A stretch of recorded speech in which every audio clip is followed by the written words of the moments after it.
porque tienen un tratamiento que es a nivel quirúrgico. Nosotros como pediatras tenemos la función de poder detectarlos a tiempo y poder derivarlos en caso que requieran algún tratamiento específico que sea quirúrgico. En el caso de ustedes, también en el CERN puede de repente llegarle a un caso de algún paciente que pueda tener alguna patología asociada. Dentro de las patologías que suelen ser preguntas tipo en los exámenes es la típica pregunta, ¿cuál es el tipo de atresia esofágica más frecuente? O de repente por ahí alguna patología asociada como por ejemplo estenosis hipertrófica del píloro. La estenosis hipertrófica del píloro suele venir como caso clínico, es decir, le ponen la presentación del caso clínico y le ponen cuál es el diagnóstico que usted considera. Tiene ciertas particularidades que es necesario que lo sepan, no es difícil, simplemente puedas detectar y saber dónde es el problema y qué puede estar produciendo. Y las otras anomalías que, bueno, pues hemos escuchado ya en algún momento como falocele, ¿no? O alteraciones de la médula espinal. Entonces empezamos con la patología. Nosotros es importante que cuando tenemos un factor de riesgo, siempre podemos asociar a alguna patología en el recién nacido. Por ejemplo, ¿se acuerdan que cuando hablábamos de un paciente que tenía polihidramnios o un paciente que tenía oligohidramnios, qué patología podía asociar en el recién nacido? Si no lo he dicho, al menos con las alumnas que hago de práctica sí lo hemos visto. El paciente que tiene polihidramnios está asociado a los problemas tanto del sistema nervioso central como del sistema nervioso digestivo. O sea, yo tengo una mamita que tiene polihidramnios, yo tengo que descartar que tenga alguna de estas patologías. Más sobre todo si tiene una ecografía prenatal que me pueda decir que hay una alteración en el feto. En oligohidramnios, la patología que sospecho es a nivel de riñón o a nivel pulmonar. Incluso se habla en el CTO de un famoso síndrome que es el síndrome de Potter. Cuando vayan a hacer sus exámenes, vayan a estudiar y hagan sus resúmenes, se van a ver del síndrome de Potter también, que no es una patología muy frecuente que se enseña, pero está relacionada con agenesia pulmonar, agenesia renal, ¿no? Es decir, a problemas asociados antes con oligohidramnios a nivel de la mamá. Entonces, nuevamente, polihidramnios, que es el aumento del líquido amniótico en la gestante, está asociado a problemas tanto del sistema nervioso central o de tubo digestivo. Y oligohidramnios a nivel de renal o pulmonar. ¿En qué niños debemos sospechar que tienen problemas de malformaciones del tubo digestivo? Los hijos de la mamá diabética, los que tengan polidramnios, los que tengan otras malformaciones congénitas o los que nacieron con macrosomía.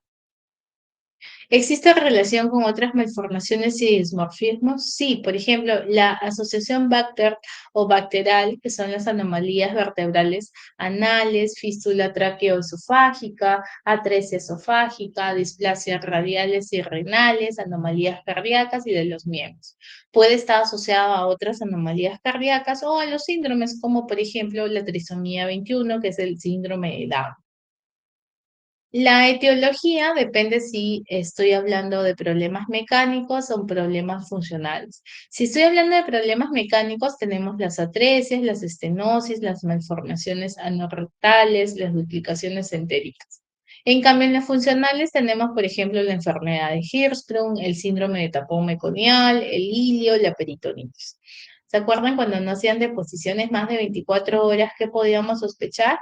Una de ellas, de las patologías, es enfermedad de Hirsch. El síndrome de tapón meconial también puede estar asociado a un paciente que no realiza deposiciones más de 24 horas. Las manifestaciones clínicas más frecuentes en encontrar en un paciente con obstrucción son los vómitos, la distensión abdominal o el retraso de la evacuación del meconio. Ahora, yo tengo que diferenciar si mi obstrucción intestinal es alta o si mi obstrucción intestinal es baja. Si mi obstrucción intestinal es alta, los vómitos suelen ser precoces y suelen ser biliosos, es decir, verdosos, ¿no? Bilioso tenue.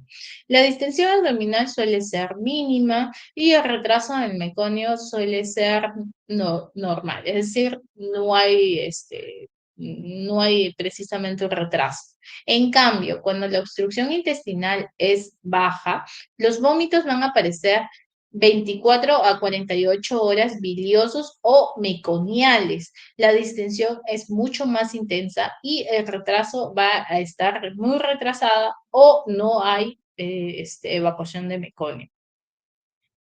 Y una de las patologías que tenemos que tomar en cuenta es la estenosis hipertrófica del píloro. Como su nombre lo dice, hay una estenosis a nivel del píloro. ¿Qué es lo que sucede en esta patología? Hay una descoordinación en el peristaltismo gástrico, en la relajación pilórica y hay disminución de las terminales nerviosas y factores relajantes musculares y un aumento de factores de crecimiento. ¿Cómo viene la mamá con este neonato? Generalmente va a venir a la emergencia. Ojo, este paciente no lo vamos a encontrar en alojamiento. Este paciente generalmente no es el que nació y ya presentó los vómitos. No, generalmente es un paciente que te pone paciente varón, que ingresa por emergencia de 4 semanas, que presenta vómitos después de la lactancia. ¿Por qué? Porque son vómitos postprandiales. Se da 4 o 5 veces más en los varones, 2 a 5 por mil recién nacidos vivos, y tiene factores de riesgo que no están asociados en la actualidad, como por ejemplo el uso de eritromicina en recién nacido, el uso de macrólidos en gestante o el uso de tabaco en la mamá. La clínica es vómitos no biliosos. Ojo, no biliosos, pregunta de examen. Vómitos postprandiales no biliosos progresivos y en proyectil. Viene en vómito en proyectil. Ojo, les voy a tomar en el examen. ¿Por qué me interesa que sepan? Porque es pregunta tipo. Entonces, por eso es que yo los pasitos siempre trato de preguntar cosas que a veces se le va a repetir de aquí a futuro, o para el examen final o para un examen de residentado médico.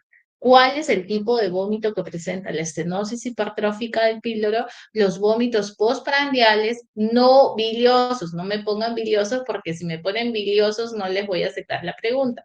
Es no biliosos en proyectil, asociado a pérdida de peso y deshidratación. ¿Cómo valoro la pérdida de peso? Valoro la pérdida del nacimiento con la pérdida, peso del nacimiento con el peso actual y veo que no ha tenido una gran ganancia, ¿no? Entonces ha habido una pérdida de peso o de repente en su anterior control estaba bien y ahora ha disminuido. ¿Y esto por qué se da? Posiblemente pues la deshidratación que ha sido ocasionada por los vómitos. El tratamiento aquí es quirúrgico. No voy a ampliar el tratamiento porque es un área quirúrgica y es la piloromiomectomía llamado RAMS. Así se llama el tratamiento quirúrgico.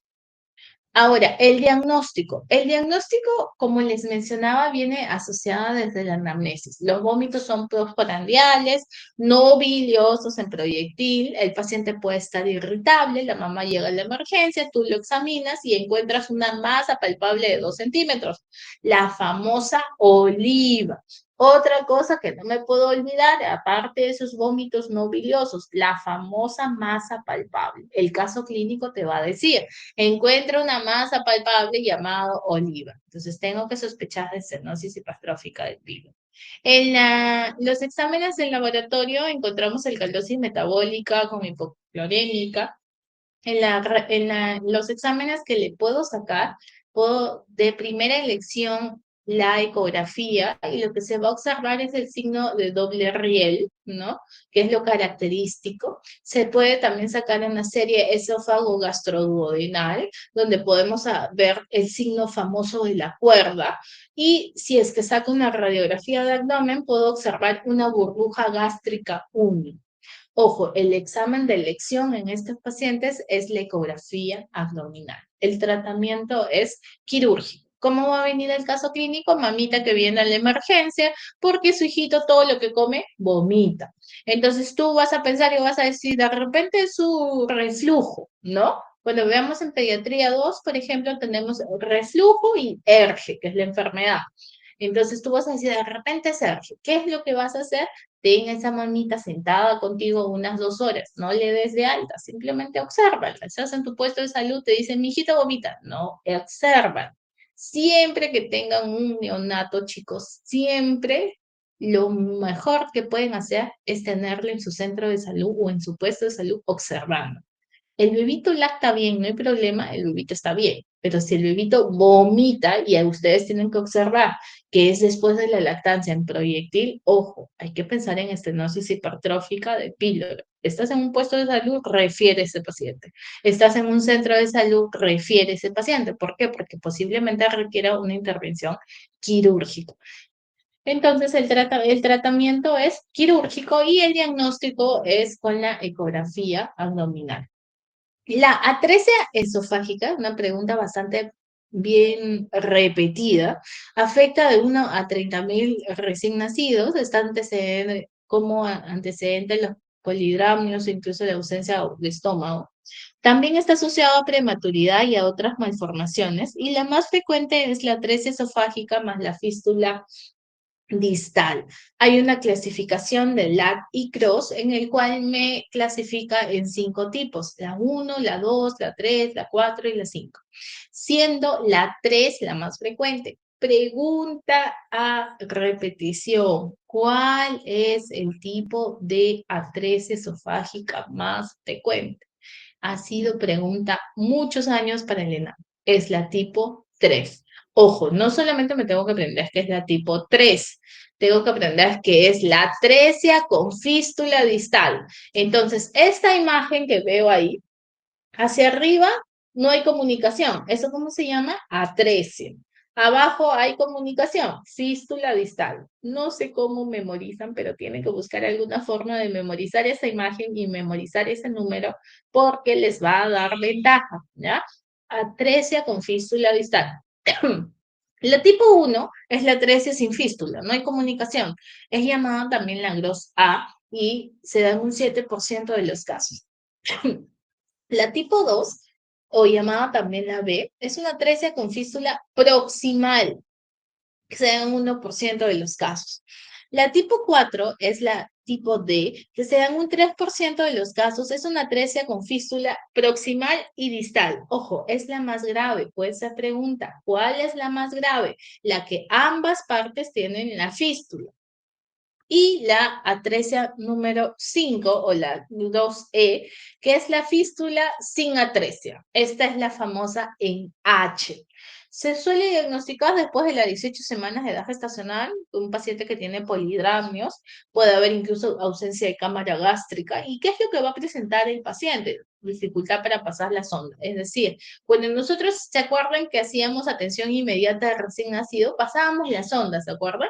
Para ver que no haya atresia, para ver que no haya ano imperforado, que veíamos lo que es la permeabilidad.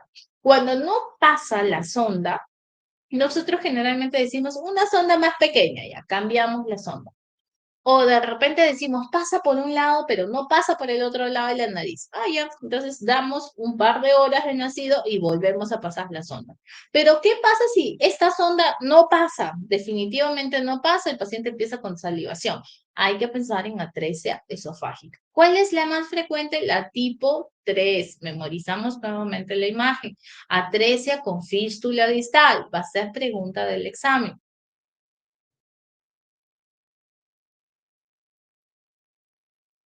La atresia duodenal es menos frecuente. Afecta a unos 6.000 a 10.000 recién nacidos vivos. Es una malformación verdadera.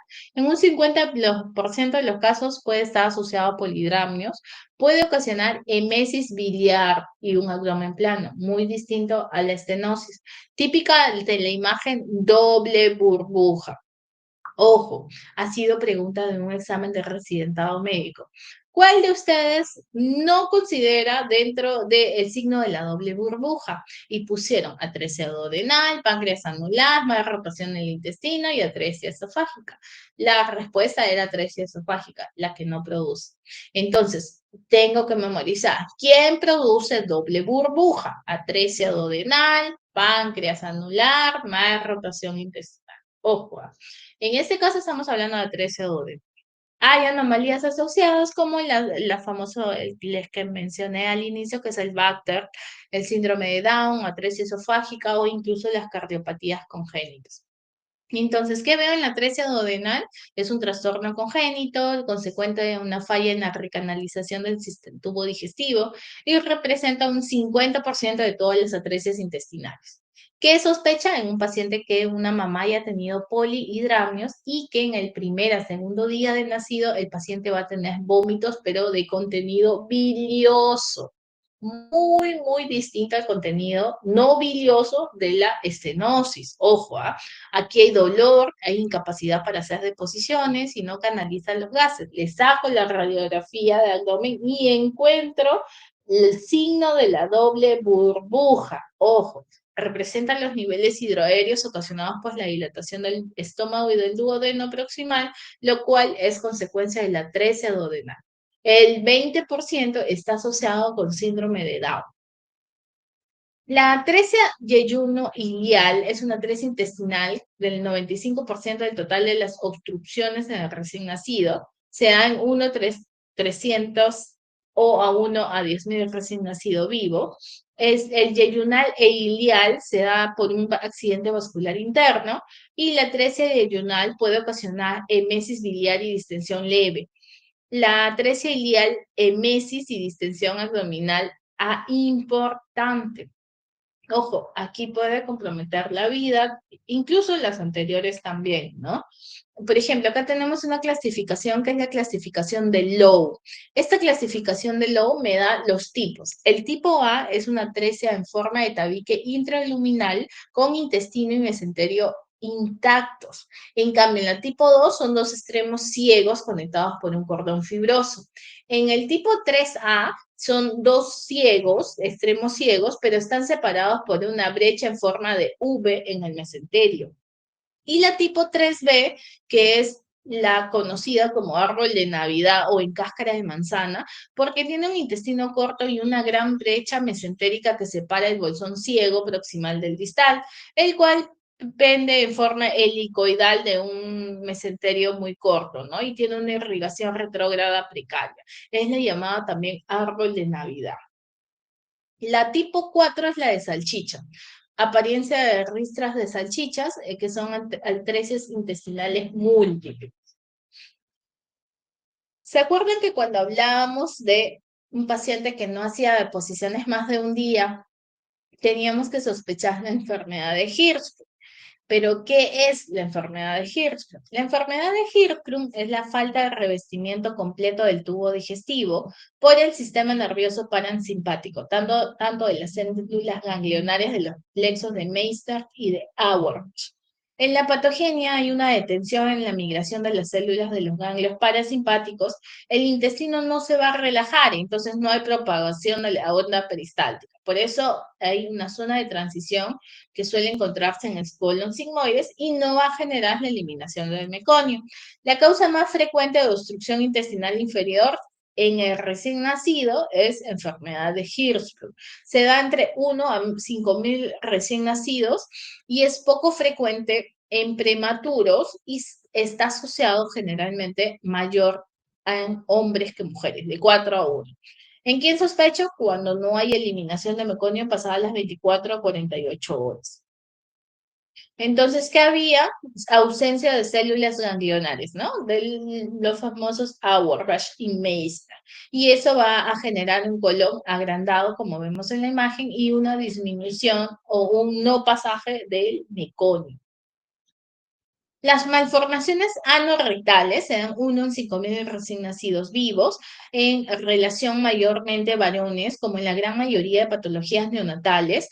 Sin embargo, no es tan alta la relación, va de 1.3 a 1. Está asociada en un 20-50% al famoso Bacter, frecuentemente asociado a patología cardiovascular llamado CIB.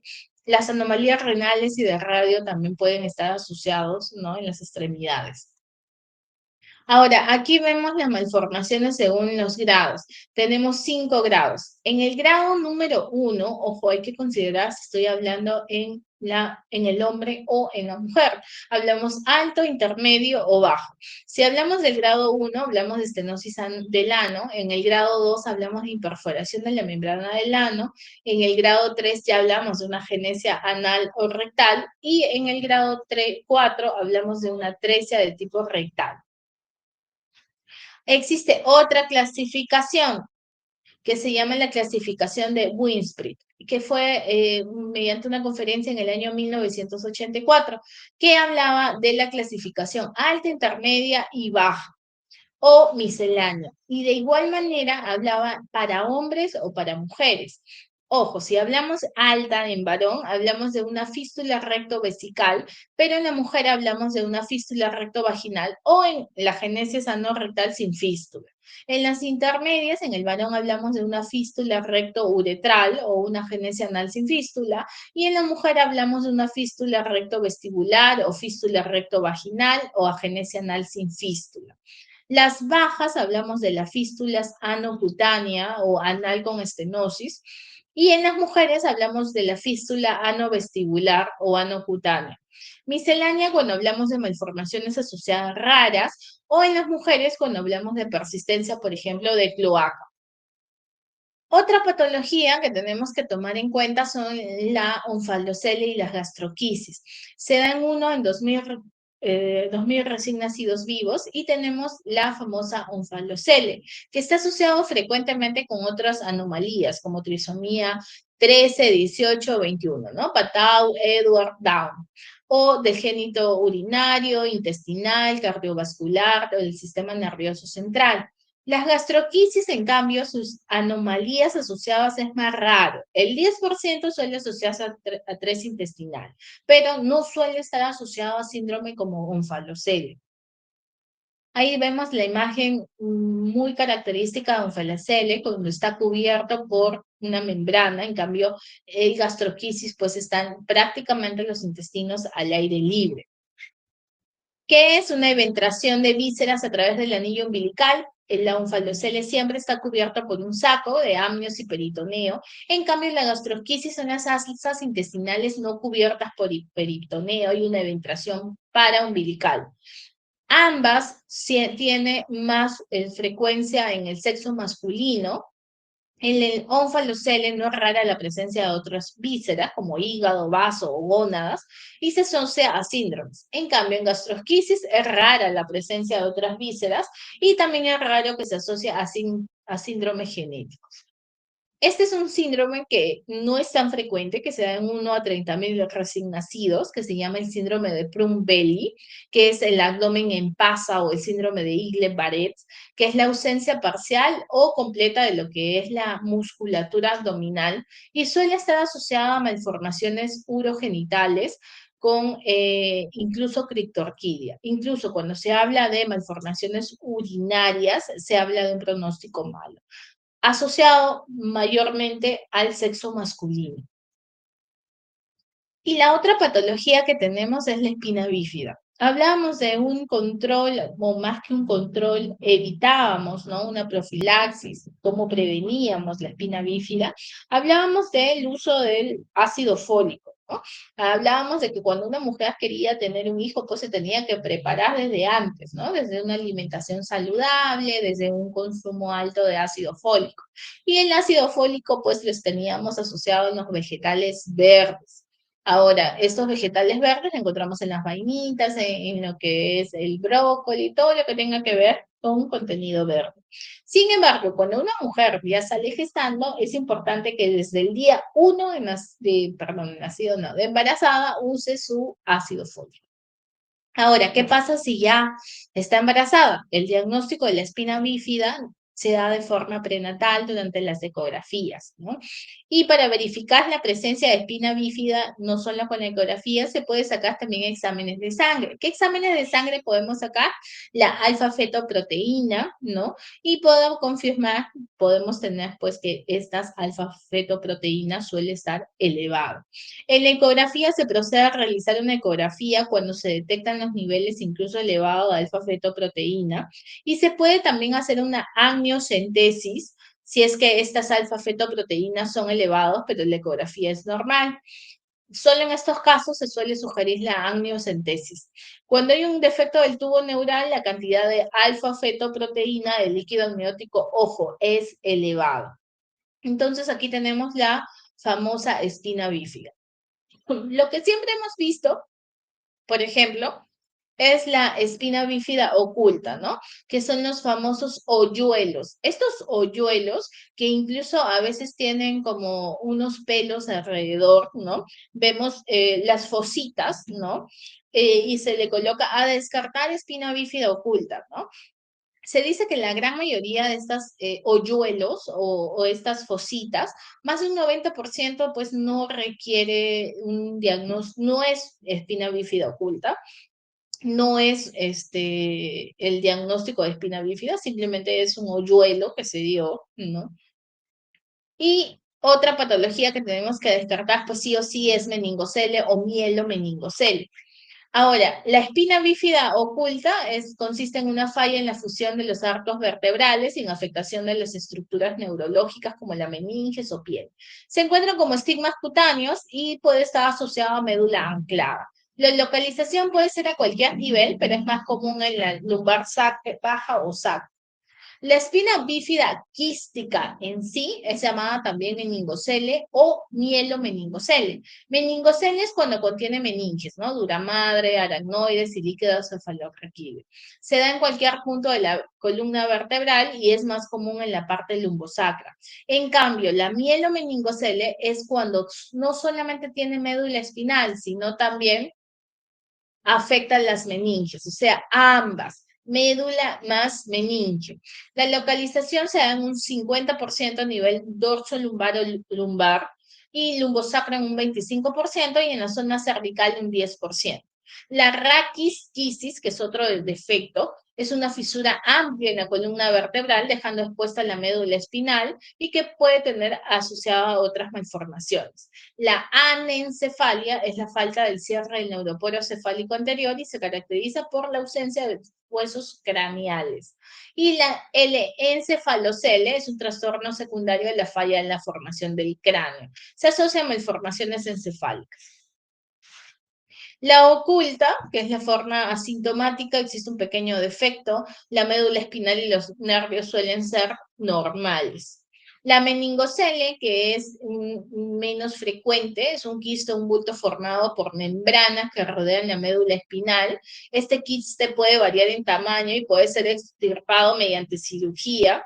Es una forma que normalmente no daña los nervios y no suele causar incapacidad. En cambio, la mielomeningocele, como vemos, miren la imagen, uno tiene solamente una parte, en cambio acá tenemos todo, ¿cierto? Tenemos meninge y tenemos médula. Esta es la forma más grave y más frecuente. El quiste contiene tanto membranas que rodean el canal espinal como las raíces nerviosas y a menudo la médula. En ocasiones no hay ningún quiste, sino una sección totalmente expuesta de la médula y los nervios y puede filtrarse incluso fluido espinal. Chicos, no sé si tienen alguna pregunta, por favor, considerar los temas importantes, sí o sí. Va a venir pregunta de estenosis y de atresia, ojo.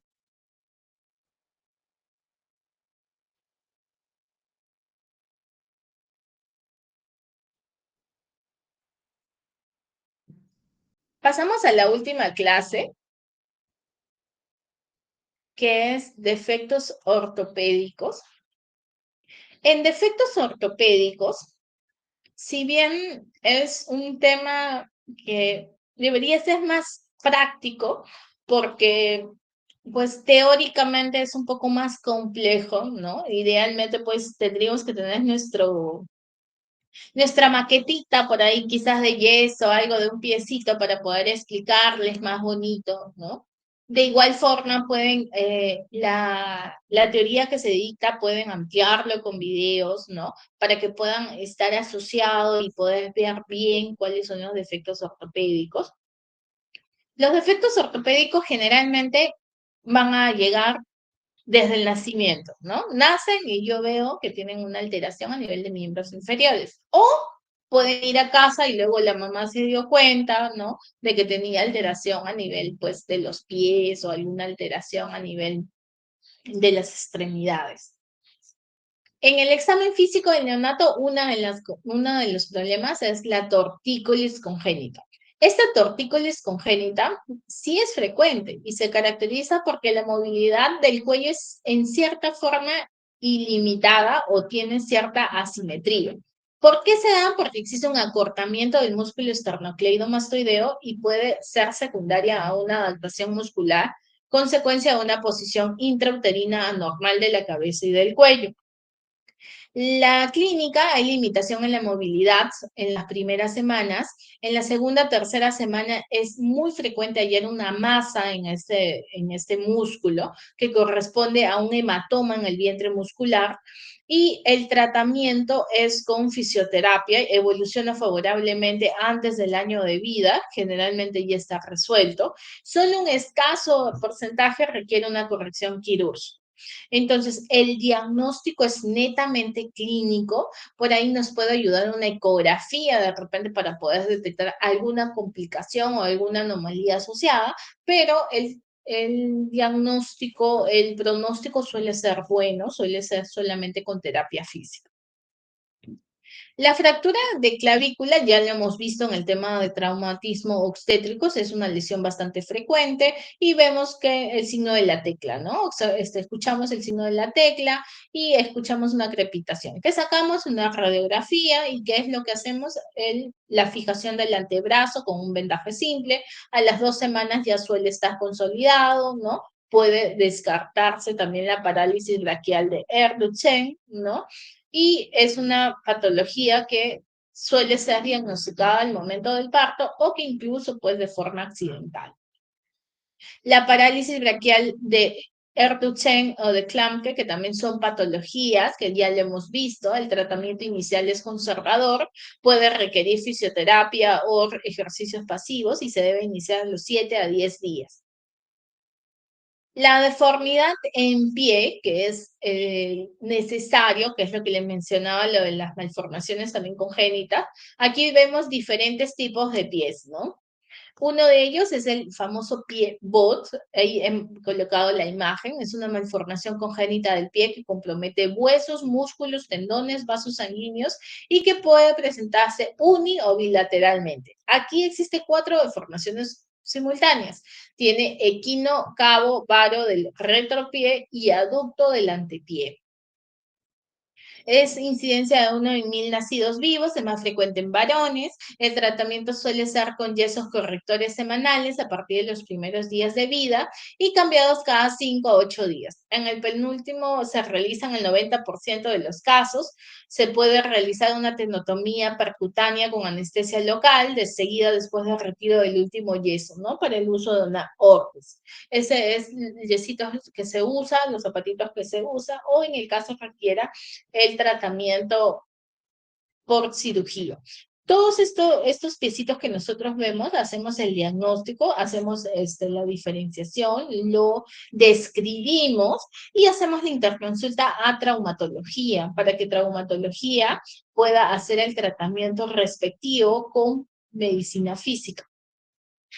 El pie valgo convexo o astrágalo vertical congénito es una malformación caracterizada, como su nombre lo dice, con el pie en posición vertical del astrágalo.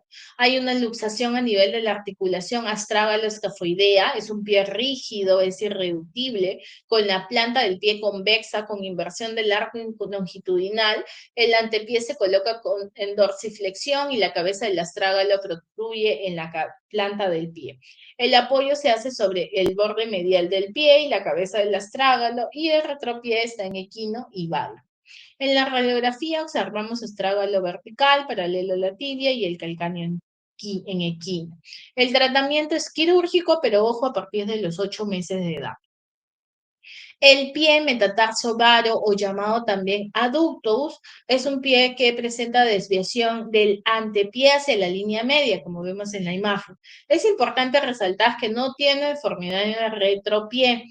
Al examen se aprecia que su borde lateral externo tiene una forma convexa que vemos como una C alargada. La deformidad se produce a nivel de la articulación del isfran y es debido a una mala posición intrauterina. El calcáneo y el talón pueden estar en posición normal o en valgo, puede asociarse a torsión tibial y con frecuencia displasia de caderas. Radiológicamente, el retropié está normal y los metatarsianos están todos desviados en aducción, es decir, a la línea media. El tratamiento generalmente tiene que pasar una evaluación al primer mes de vida para ver si va a seguir un tratamiento quirúrgico. El pie calcáneo valgo es un defecto congénito del pie que se caracteriza por estar en posición de flexión dorsal forzada, en la que el dorso del pie toca la parte anterior de la pierna. Llama la atención este examen la posición del pie en el que el talón es el punto más distal de la extremidad y la punta del pie está dirigido hacia arriba. Ese es el calcáneo valgo. Dentro de las displasias esqueléticas tenemos las afecciones principalmente monogénicas, que afectan entre 1 a 4.000 a 5.000 recién nacidos vivos, ¿no? Estas enfermedades causan un trastorno del desarrollo normal del esqueleto, un acortamiento de las extremidades y la columna con disminución de la talla. Aquí, por ejemplo, tenemos la condroplasia y la osteogénesis imperfecta. La condroplasia es cuando tenemos el tronco normal, la cabeza grande, pero ojo, las extremidades están cortas y curvas. Hay hipoplasia de la parte media de la cara, bombamiento frontal y mano en tridente. En la osteogénesis imperfecta es un trastorno hereditario de formación del colágeno tipo 1. Es mucho más raro, su incidencia es 1 en 20.000. Hay aumento de la fragilidad ósea, es más susceptible que este paciente pueda sufrir fracturas. Las escleras suelen ser azules, hay una defectuosa formación de los dientes, puede haber hipoacusia, puede haber escoliosis o puede haber cifosis.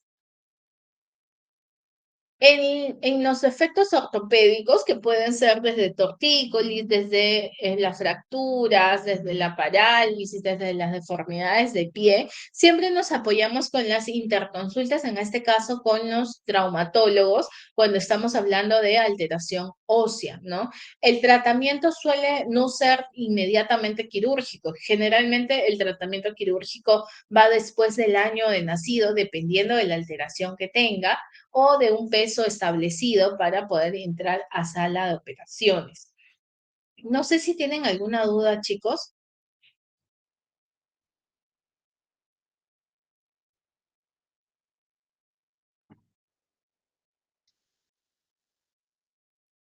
Delegada, No, ¿todo doctora, bien? todo claro. Todo claro, doctora. ¿Ninguna duda con el tema de este seminario?